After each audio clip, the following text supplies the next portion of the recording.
Hello இல்லத்தரசிகளே, welcome to Harshini vlogs. நான் உங்கள் ஹர்ஷினி.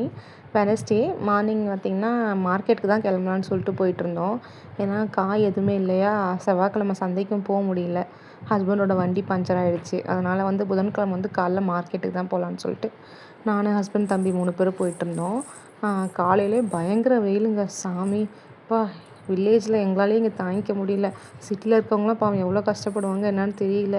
ஆனால் பயங்கர வெயிலுங்க. அப்பா, மரம் எவ்வளோ நிழல் இருந்தாலுமே வெயிலெலாம் பயங்கர வெயில். எப்படியோ அப்புறம் கொஞ்சம் தூரம் அப்படியே போயிட்டே இருந்தோம். தம்பி வேறு மொட்டை அடிச்சிட்டானா, அவனுக்கு வேறு எண்ணெய் வச்சு தான் இனிமேல் வெளியே கூட்டிகிட்டு போகணும். அதனால் வெளியே வெயிலே கொஞ்சம் தூரம் போனோம்.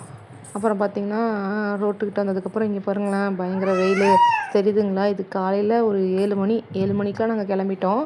அப்போயே என்ன வெயில் அடிக்குதுன்னு பார்த்தீங்களா. கடையே நிறையா கடை ஓப்பன் பண்ணவே இல்லை. அப்போயே என்ன வெயில் அடிக்குது பாருங்கள். இன்னும் மணி 12 மணி பக்கமெல்லாம் அப்போ எவ்வளோ வெயில் அடிக்கும். அப்புறம் போகிறதுக்கு முன்னாடி ஏடிஎம்மில் பணம் எடுத்துகிட்டு போயிடலாம் அப்படின்னு சொல்லிட்டு ஹஸ்பண்டும் தம்பியும் உள்ளே பணம் எடுக்கிறதுக்கு போயிட்டுருந்தாங்க.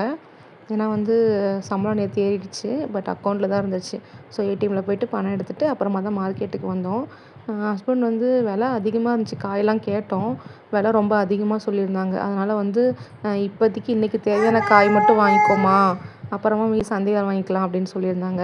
ஸோ நான் வெங்காயம், தக்காளி, அப்புறம் பார்த்திங்கன்னா புதினா, கொத்தமல்லி, கருவேப்பிலை இது மட்டும்தான் வாங்கியிருந்தேன். அதிகமாக எதுவும் வாங்கலை. ஏன்னா விலை சொன்ன மாதிரி ரொம்ப அதிகமாக இருக்குது. நம்ம சந்தையிலனா கரெக்டாக இருக்கும், விலை 20 ரூபாய்க்கு நிறையா காயெல்லாம் வாங்கிக்கலாம். அதனால் வாங்கியிருந்தேன். இது பரவாயில்ல, எல்லாம் சேர்த்து 30 ரூபாய்க்கு கருவேப்பிலை, கொத்தமல்லி, புதினா 3மே கொடுத்துருந்தாங்க 30 ரூபாய்க்கு. விலை இது கொஞ்சம் பரவாயில்ல. அப்புறம் வெங்காயம் வாங்கியிருந்தோம். தக்காளி இந்த வாட்டி வெயில் காலம் வந்துருச்சுனால கொஞ்சம் அந்தளவுக்கு இதாக இருக்காது. மழை காலத்தில் தான் தக்காளி விலை எப்படியும் அதிகமாக இருக்கும். அப்புறம் வாங்கிட்டு வீட்டுக்கு கத்திரிக்காய் குழம்பு வச்சு சாப்பிட்டாச்சு. அப்புறம் மதியம் பார்த்திங்கன்னா வீட்டில் தண்ணி வரல. ஸோ வெளியில் பைப்பில் பிடிக்கலான்னு தான் வந்தேன். தம்பி தண்ணியை பார்த்தோன்னே குஷி ஆகிட்டாரு.